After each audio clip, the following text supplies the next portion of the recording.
Now, here is Les Feldick. And again, it's good to have every one of you back, although we're not many today. And as we mentioned a couple weeks ago, this is our 33rd taping session, and this is the first time that Oklahoma weather didn't exactly cooperate with us. So we're few in number, but quality means more than quantity. So we're just glad that you folks showed up. And for those of you out in television, we always like to remind you that we're just an informal group, and all of our programs are available on videotapes if you'll call or write, and we'll give you information on them.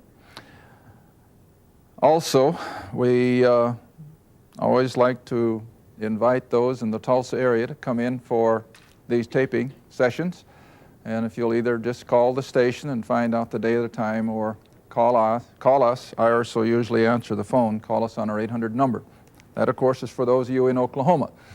For those of you in the other places around the country, well, you'll just have to wait until we can set up a seminar, and we'd like to come out and someday meet many of our listening audience in person, if that's possible.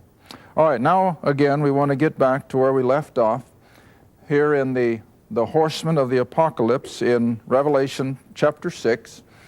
And just again, for a quick review, first we have the appearance of the Antichrist, signs the 7-year treaty with Israel, gives them relative peace and safety. And then I feel you'll have that great invasion from the red horde from the north, which in turn will precipitate then a great demise in the food supply, which will trigger then the famine or the black horse of verse 5 and 6, as well as the pestilence. And remember, we showed you then in Matthew 24 that Jesus foretold that all these things were just the beginning of sorrows. These are the beginning days of the tribulation. It's going to be the most awful 7-year period in all of human history, and we'll be seeing that as Jesus spoke of it in Matthew 24. But for sake of time now, I'd like to have you come right on. In Revelation chapter 6, we're going to take these seals. Remember, all of these horsemen were also seals. And we've got 4 of the seals off, and remember there were 7 on the scroll to begin with. And now when he'd opened verse 9, the 5th seal, John, in his visionary experience, of course, he saw unto the altar the souls of them who were slain for the word of God and for the testimony which they held. Now I have to feel that he's making reference to the tribulation martyrs. Now, at a future program, we're going to show that yes, indeed, there will be multitudes of non-Jews who will have a salvation experience during all this turmoil, but they will not live very long to tell about it, because it's going to be a period of time when they will almost be martyred immediately. And so these are the ones that I feel John sees now in a prophetic light, that all these who have been martyred for their faith will cry now, verse 10, How long, O Lord, holy and true, dost thou not judge and avenge our blood on them that dwell on the earth? And of course we know he's going to. And then verse 11, And white robes were given unto every one of them, that is, these who had been martyred for their faith. And it was said unto them that they should rest yet for a little season, until their fellow servants also and their brethren that should be killed as they were should be fulfilled.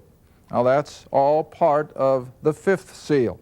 Now we come down to the 6th seal, and remember there's only 7 that are holding this scroll together.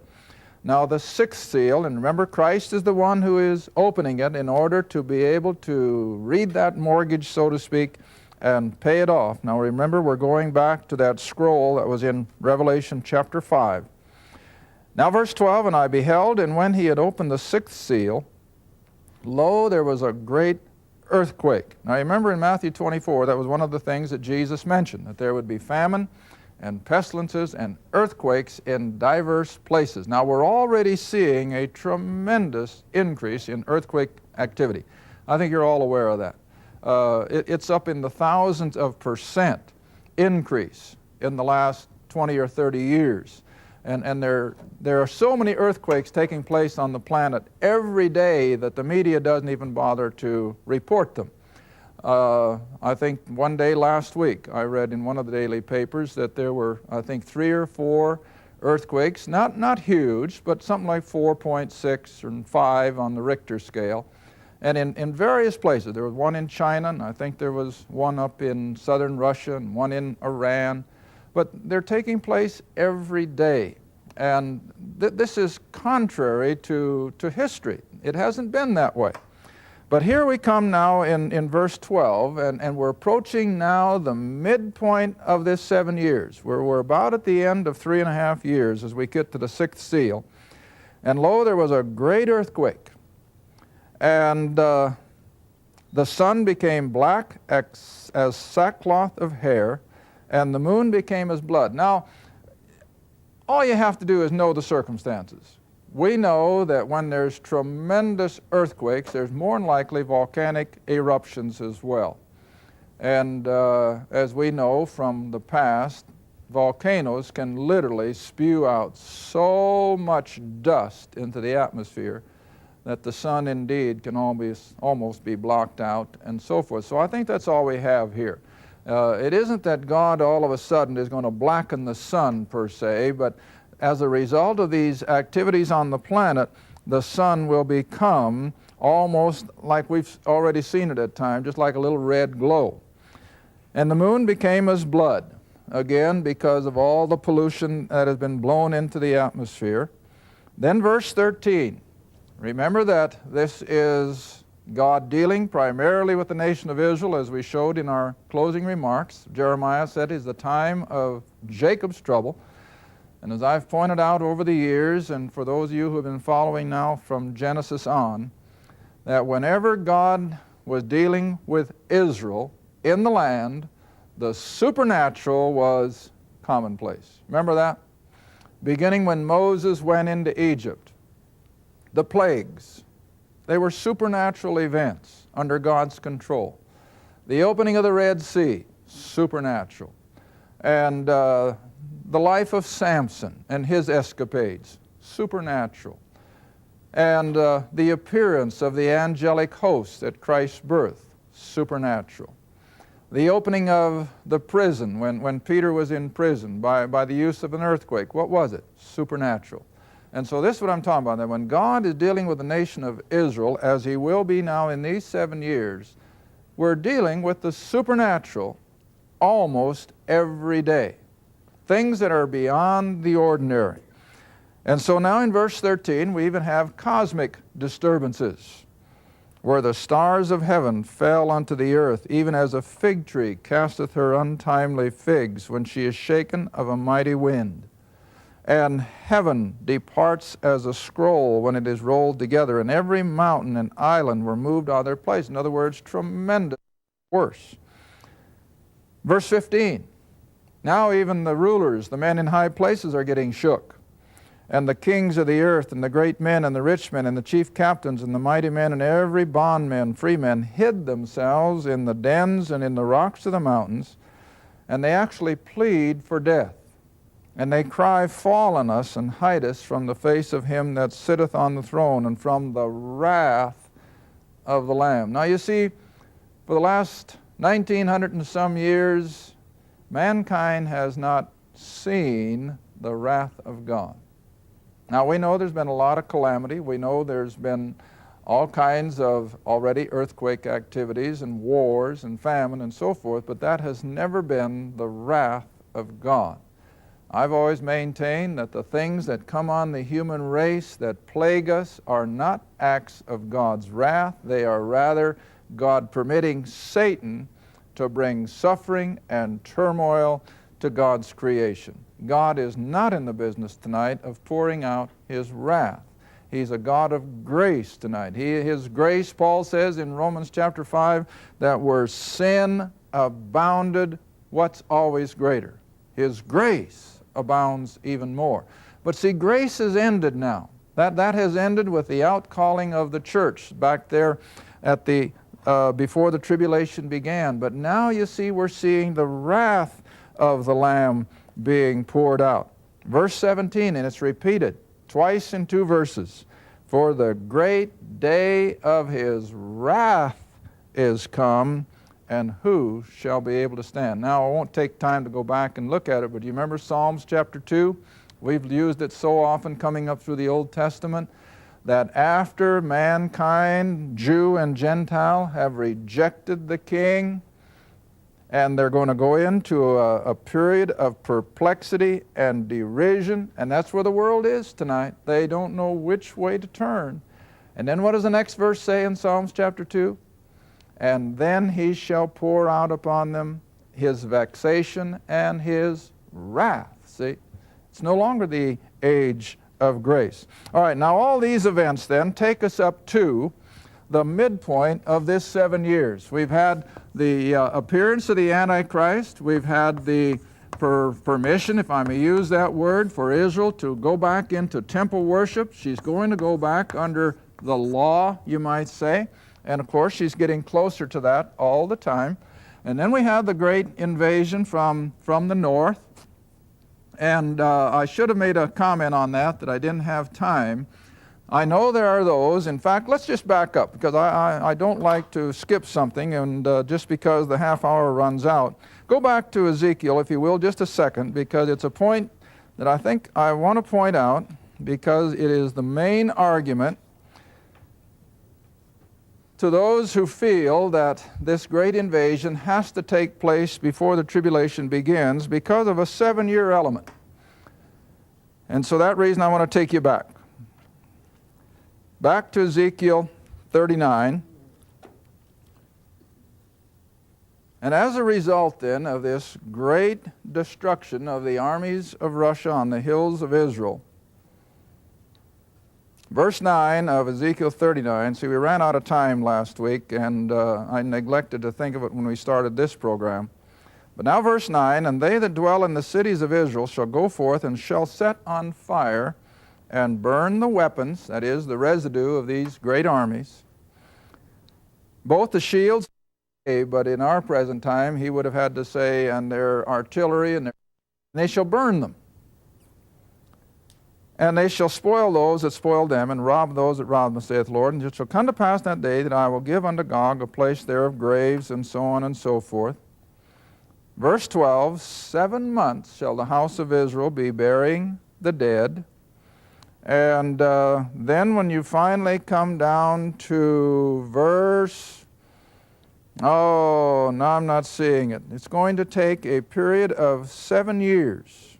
That was 9. Was that in verse 9? Yeah. And they shall set on fire and burn the weapons, both the shields and the bucklers, the bows and the arrows, and the handstave, and they shall burn them with fire 7 years. Now people say, well, now, this can't take place inside the 7 years because that doesn't give enough time to finish it. But now here's my argument, and that's all it is.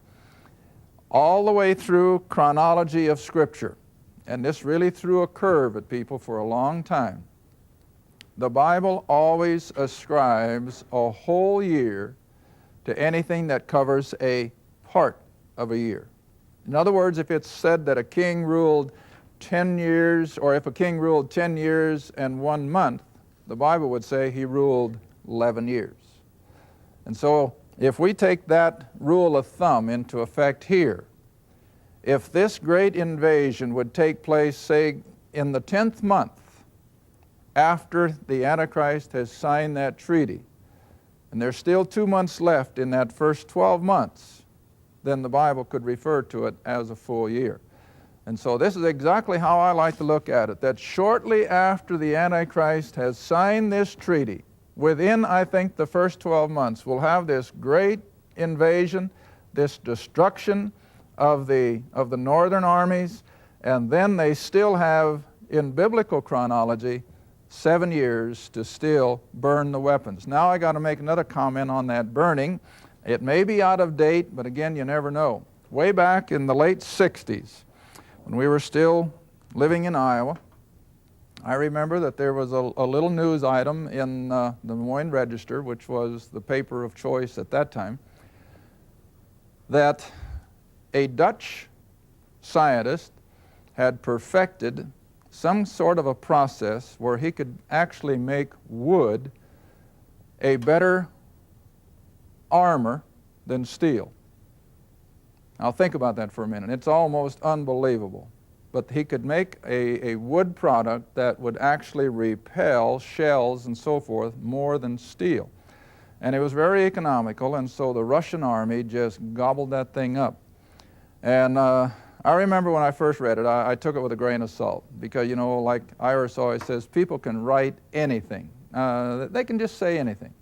Now, well, here's another writer that is just writing to get people's attention. But then after the Six-Day War, which was in 1967, and you remember the Israeli army just annihilated the Arabs, the Egyptians, the Jordanians, and the Syrians, who had all been equipped by the Russians. And again in the Des Moines Register, and I carried that little clipping in my Bible until it turned yellow. Now this would have been back, I suppose, in about 1969, shortly after the Seven-Day War, which was in 67. And this little article was a reporter interviewing an Israeli general. And he said to this general, well, now with all of this Russian equipment that you have captured, are you going to incorporate it into the Israeli army? And you know, that's why I cut it out. You know what that Israeli general's answer was? He said, no way. He said, that stuff burns like cardboard. See? Because it was made of this supposedly wood derivative. Now, whether that's still the case, I don't know. Maybe that's long obsolete. People will literally take this equipment and use it as firewood because, as the general said, it burns like cardwood. Now, I'm throwing that out just, somebody asked me about it here a while back that they had read it, and I told him the very same thing I'm telling you. So evidently there's still something to it, but I just put these things out so that you're aware of what you read in the news and what you hear in the news and so forth, and that these things are possible. Now, it may not be anymore. Maybe the Russians quit using that stuff, but I know at the time of the Six-Day War, that was the response. It burns like cardwood. Then anyway, Israel will go about burying the dead and so on and so forth. Now, let's come back then to Revelation. I think I've picked up everything that I accidentally skipped. And like I tell people, see, that's what I like about being informal. I don't have to be so cut and dried and be so perfect because I'm trusting that my audience isn't looking for that. They're just looking for ways that they can learn and have things put out on their own level. So now then in chapter 6 again, as we come to the end of the chapter, verse 17, let me repeat it.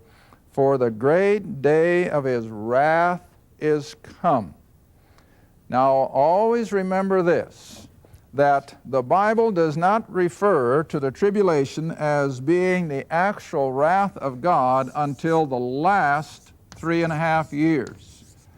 The first 3.5 are going to be bad enough, but it's not referred to as the outpouring of God's wrath until we reach this point. The last 3.5 years are going to be beyond human comprehension. Now, let's go back for just a moment to Matthew 24 again, where Jesus himself is speaking of this very thing. Matthew 24.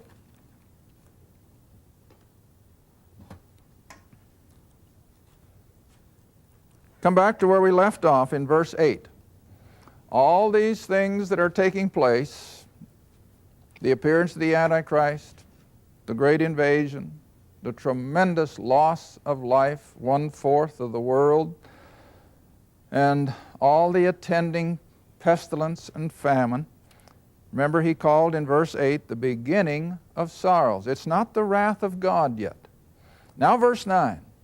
Then, that is in this first half, they shall deliver you up to be afflicted. And remember, that's why I took you back to Jeremiah 30. It is the time of Jacob's trouble. This is predominantly God dealing with the nation of Israel, although it will be worldwide. And they shall kill you, and you shall be hated of all nations. Now we see that that is already coming on the scene, where the hatred of the Jew is already bubbling to the surface. It's going to keep increasing. You shall be hated of all nations for my name's sake. Verse 10, many shall be offended and shall betray one another and shall hate one another. Now this is Jesus himself speaking, see? And many false prophets shall rise and shall deceive many. Verse 12, and because iniquity shall abound. Now you want to remember, the church is gone. And see, today, the church is really the only brake on wickedness across the world.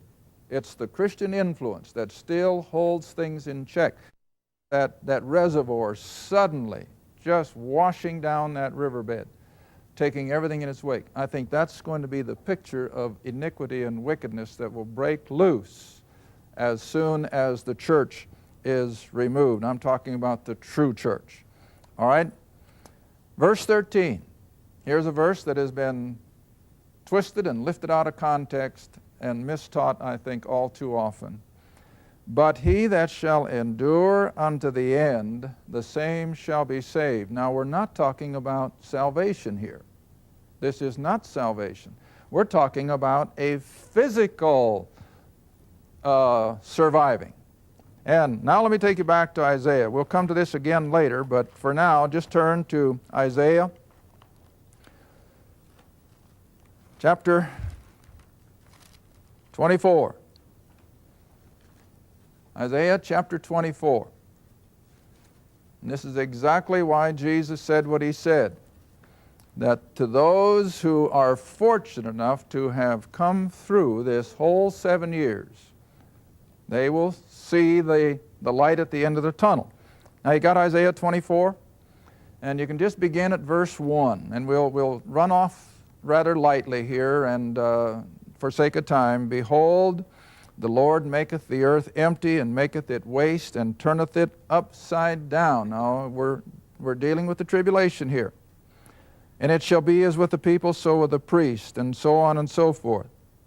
Verse 3, the land shall be utterly emptied, utterly spoiled, for the Lord hath spoken the word. The earth mourneth and fadeth away. The world languisheth and fadeth. The haughty people of the earth delay. It's going to even hit the super rich, see? Verse 5, the earth also is defiled unto the inhabitants thereof, because they have transgressed the laws, changed the ordinance, broken the everlasting covenant. Now verse 6, and watch this carefully. Therefore hath the curse devoured the earth. Remember what I said? This whole reason for the tribulation is to pay off the curse. It's going to be delivered from the curse. The earth is. All right? Read back in verse 6. And they that dwell therein are desolate. In other words, because of all the cataclysmic events that have come on the planet. Therefore the inhabitants of the earth are burned. In other words, there will be, I think, a tremendous amount of nuclear activity. What are the last four words? And few men, what? Left. In other words, there are going to be survivors. They're going to somehow or other come through these awful 7 years. Now, if you'll come back quickly with me then to Matthew 24. Matthew 24. And remember, Jesus is speaking from within his earthly ministry time frame. He's still on the earth. Reading verse 13 again, but he that shall endure to the end, the same shall be saved. They will survive. And then verse 14. And what's the next word? This. Speaking of that which was contemporary with his day. And this gospel of the kingdom. Now, a lot of people twist that and make it the gospel of grace. And some people will fly off the handle and say, well, you're saying there's more than one gospel? Yes, I've said it for 20-some years and I still say it. They didn't know the gospel of grace at this time. Christ hadn't died yet. He hadn't been raised from the dead yet. There could be no gospel as we know it. It hadn't been accomplished. But what gospel did they know? The King is coming. See? The King is here. And it was called by Jesus over and over through the Gospels, the gospel of the kingdom. The good news that the King is ready to set up his kingdom as it was being offered to Israel. Now then, Jesus is using that backdrop, the kingdom gospel that he and the 12 had been preaching for almost 3 years now, not quite. But he said, this gospel of the kingdom, now what's the next verb? Present or future? It's future tense verb. This gospel of the kingdom shall, at a future time, be preached in all the world for a witness unto how many? All nations. And then shall the end come. Now you see, that's so simple if you just put it in its right perspective. So many people have lifted this verse out of context. Good friends of mine have lifted this verse out of context and said we have to get the gospel into every nation before the Lord can come. That's not what Jesus was talking about. The gospel of grace is a calling out of a people for His name, absolutely. But it's going to end. The tribulation is going to come in. And then Jesus said the same gospel of the kingdom that He preached in His 3 years of ministry will be proclaimed again during the tribulation. Now can you keep that, put that up here? That the gospel of the kingdom, now stop and think. If that good news is proclaimed to every nation on earth, the King is coming. In how long a time frame? Well, from day one, it's just 7 years. The King is coming. And that will be the message, and we'll pick it up probably in our next program, that the 144,000 young Jewish men will preach to the world. The King is coming. And Jesus Himself, with regard to no mention again of the church age, He skips over it from His ministry to the tribulation. But during that 7-year period, the 144,000 will proclaim the gospel of the kingdom. The King is coming. Thank you for